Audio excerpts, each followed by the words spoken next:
Taksi berhenti di depan pintu apartemen. Yasmin memindai kode QR untuk pembayaran, lalu masuk ke dalam. Begitu masuk, dia ditekan ke pintu dengan kekuatan yang kuat, dan pria itu menciumnya dengan dominan.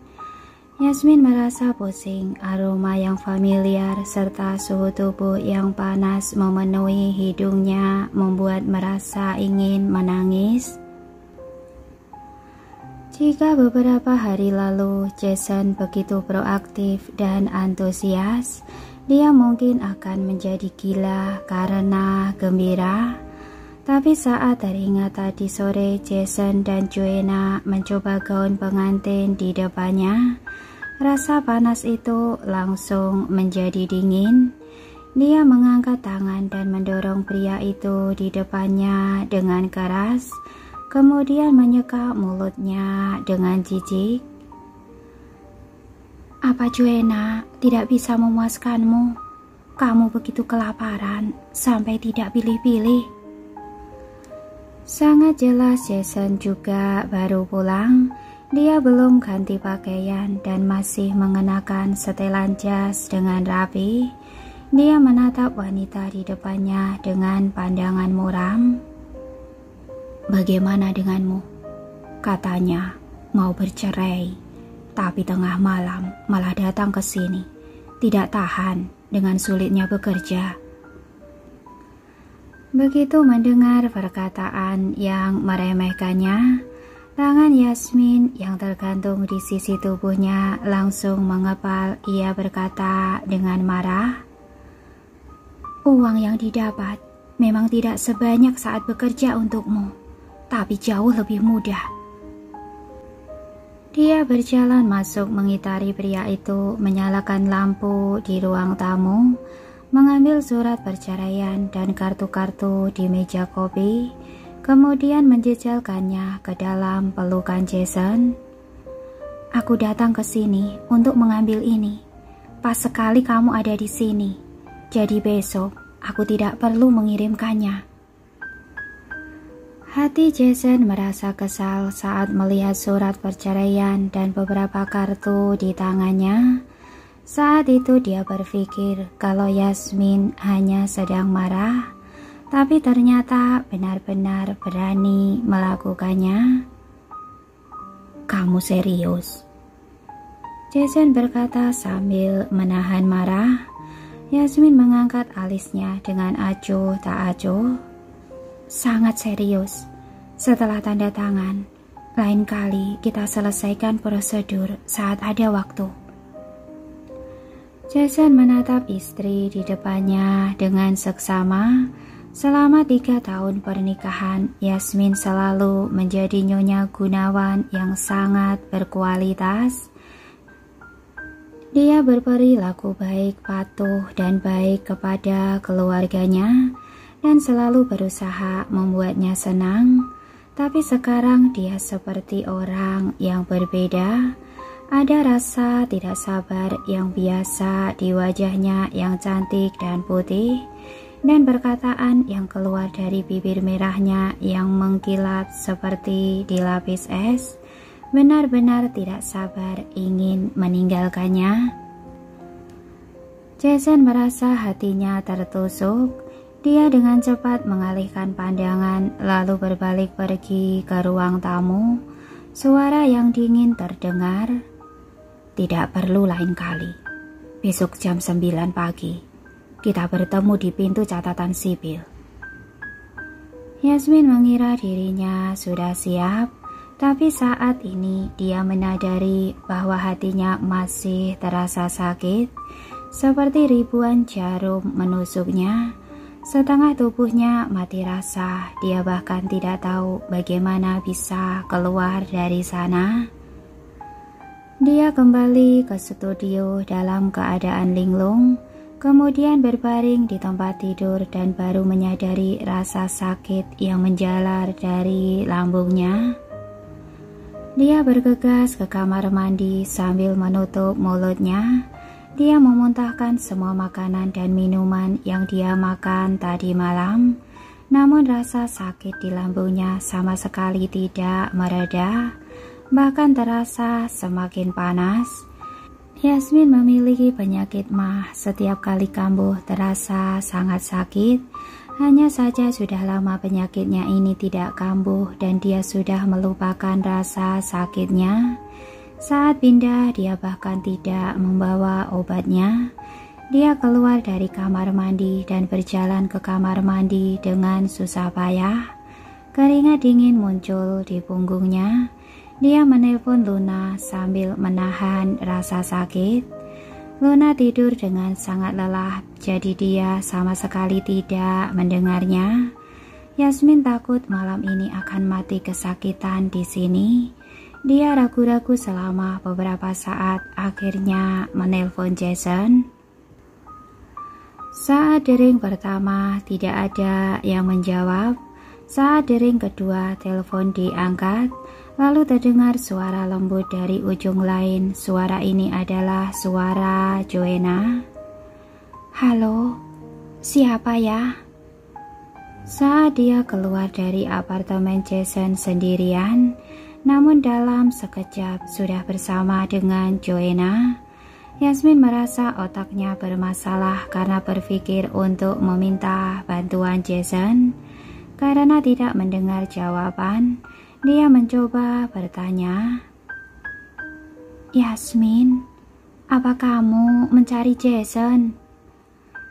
Yasmin tidak ingin mendengar jawaban omong kosong seperti Jason sedang mandi, jadi dia menutup telepon. Meringkuk di karpet, mengerutkan hidung, dan memasukkan kontak Jason ke dalam daftar hitam.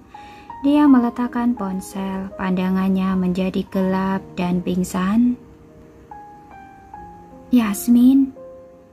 Keesokan paginya, Yasmin dibangunkan oleh Luna yang masih mengenakan piyama. Sangat jelas dia bergegas datang ke sini sebelum sempat ganti pakaian. Dia berkata dengan rasa bersalah dan menyalahkan diri. "Apa penyakit mah kamu kambuh lagi? Ini salahku. Aku tidur seperti orang mati. Sama sekali tidak mendengar teleponmu." Yasmin tidak menjawab. Dia duduk dengan semangat dan langsung bertanya, "Jam berapa sekarang?" "Jam 9. Yasmin merasa kepalanya meledak. Habislah dia. "Aku sudah janjian dengan Jason untuk bertemu di catatan sipil jam 9 pagi dan mengurus proses perceraian." Jason paling benci orang yang terlambat. Yasmin meraih ponsel yang jatuh di karpet dan segera menelpon Jason. Namun telepon baru berdering sekali sudah terputus secara otomatis. Sepertinya dia juga diblokir. Tadi malam Yasmin sangat pengecut sehingga memblokir Jason. Hari ini dia mengeluarkan Jason dari daftar hitam dan menelponnya. Saat telepon tersambung, dia bertanya dengan sopan dan asing, "Apa kamu masih di catatan sipil? Aku akan ke sana sekarang." Suara dingin Jason terdengar dari ujung telepon. "Maksudmu, kamu ingin aku menunggumu di pintu catatan sipil selama setengah jam?" Yasmin meminta maaf dan tidak menjelaskan apapun. Dia mengganti pakaian sambil meminta maaf. "Maaf, aku akan datang secepatnya. 20 menit ya." Jason berkata dengan marah, "Kamu kira waktuku tidak berharga seperti waktumu?" Perkataan ini bermaksud untuk memakinya. Alis Yasmin terangkat, punya waktu untuk menemui Joanna, punya waktu menemani Joanna mencoba gaun pengantin, tetapi tidak memiliki kesabaran untuk menunggu 20 menit untuk mengurus perceraian. Dia berinisiatif menyerahkan posisi ini untuk memberi mereka muka. Dia menarik nafas dalam-dalam dan tiba-tiba mendengar ketukan pintu di ujung telepon. Dia langsung mengubah perkataan. "Jason, kamu tidak mungkin sama sekali tidak pergi ke catatan sipil kan? Jason mendengus dingin. Kamu kira semua orang seperti kamu suka mengingkari janji? Yasmin yakin Jason sama sekali tidak pergi. Kalau begitu, coba foto pintu kantor catatan sipil dan kirimkan, Pak.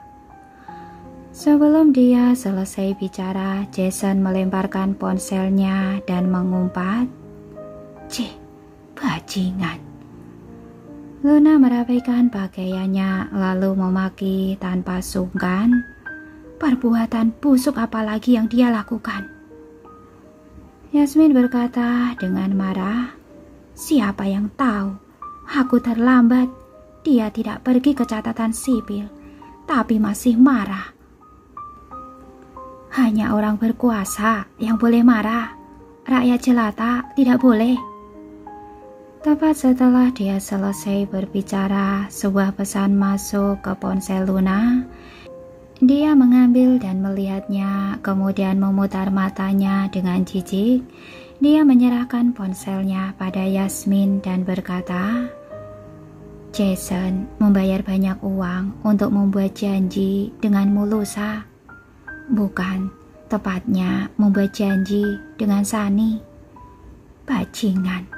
Tidak punya waktu 20 menit, tapi memiliki banyak waktu untuk membuat janji dengan Sani."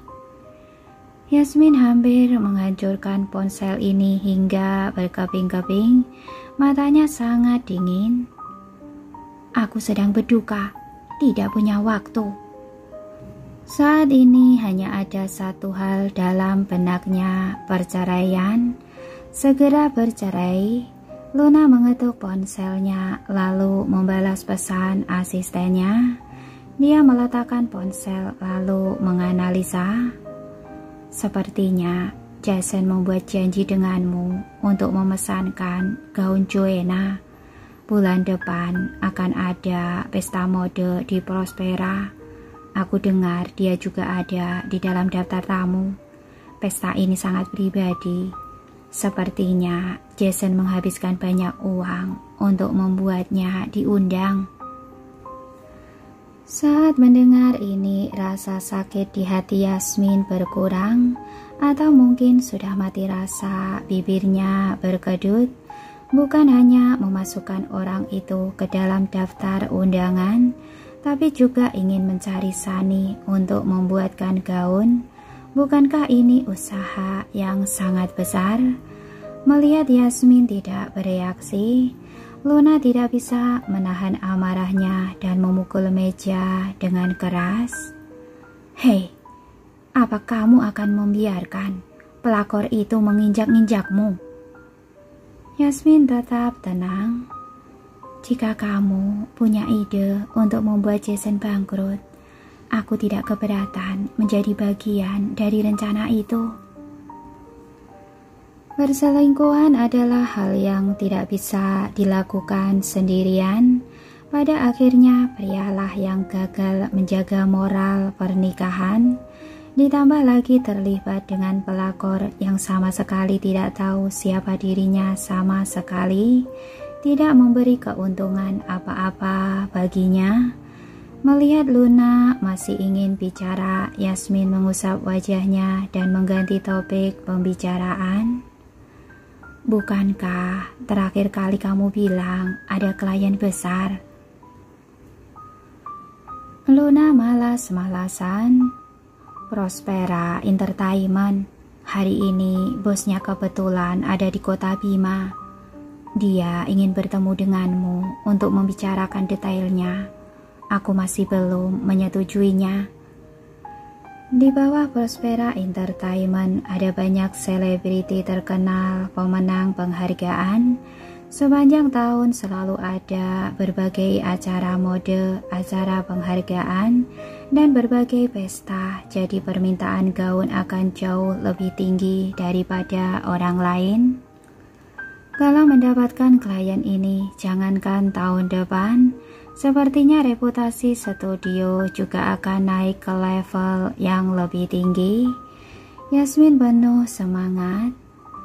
Tunggu apa lagi?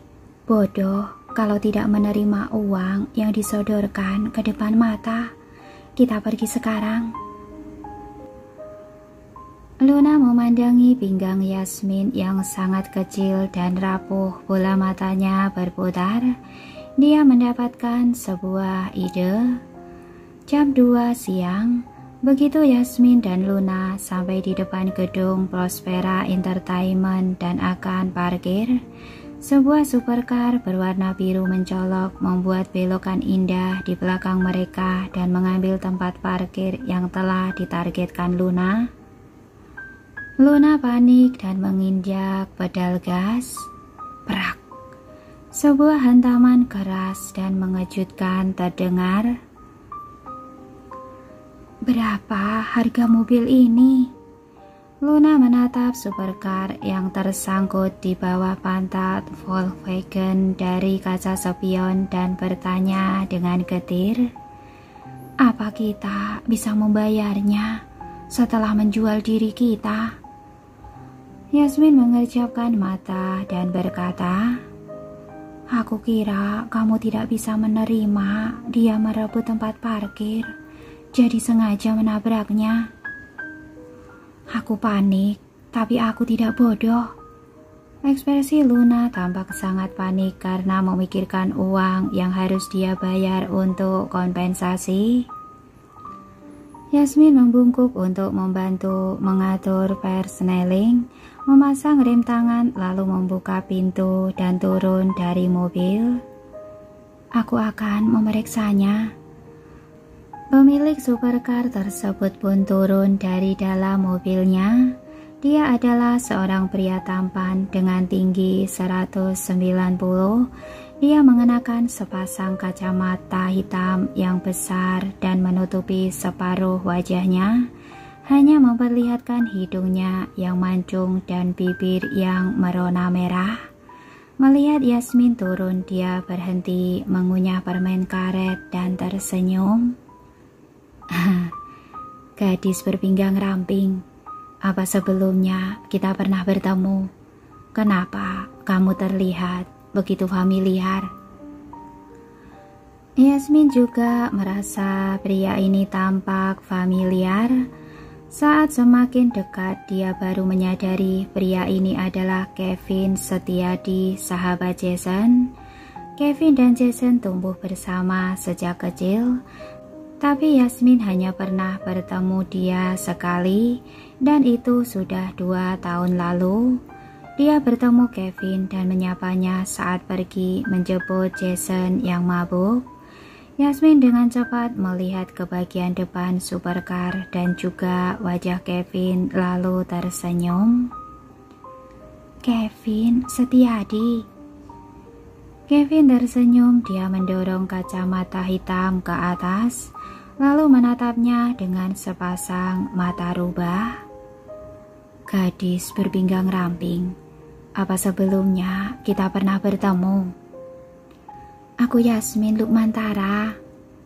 Kevin berpikir serius selama beberapa detik baru dapat mengingat siapa Yasmin. Dia pun langsung berdiri tegak. Kakak ipar. Yasmin sama sekali tidak menjelaskan.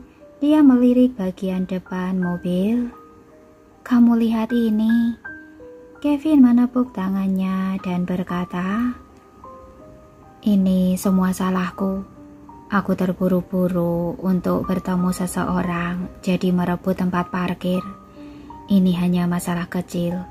Nanti aku akan mengurusnya dengan asuransi.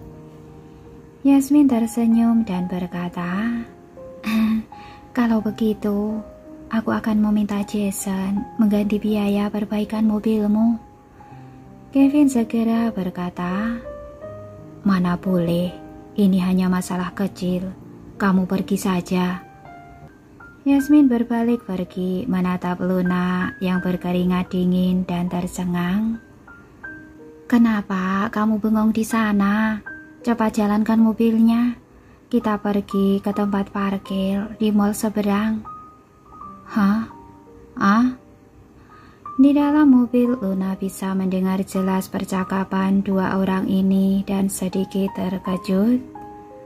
Kamu tidak takut dia akan memberitahu Jason? Lihat saja nanti. Yang paling penting, kita melalui sore ini dengan aman. Yasmin berkata dengan ekspresi acuh tak acuh. Jika terlalu lama di sana, bukan hanya harus membayar kompensasi, tapi juga kehilangan pesanan. Apalagi dengan hubungan antara Kevin dan Jason, uang kecil ini bukan masalah. Setelah hening selama beberapa detik, Yasmin berkata, saat pergi ke Prospera Entertainment nanti, kamu adalah Sunny dan aku adalah asistenmu. Luna bingung. Kenapa kamu ingin memberikan hasil kerja kerasmu kepadaku? Yasmin melotot. Kamu ini bodoh ya?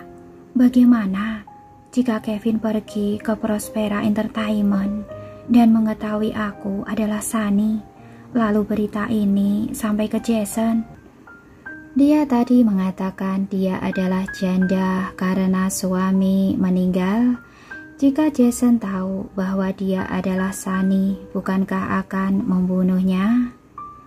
Luna tidak bisa berkata-kata. Keduanya memarkir mobil di mall seberang. Setelah berbicara untuk beberapa saat dan jam menunjukkan pukul 3, mereka merasa tidak mungkin begitu sial dan bertemu dengan Kevin lagi. Jadi mereka pun pergi ke Prospera Entertainment.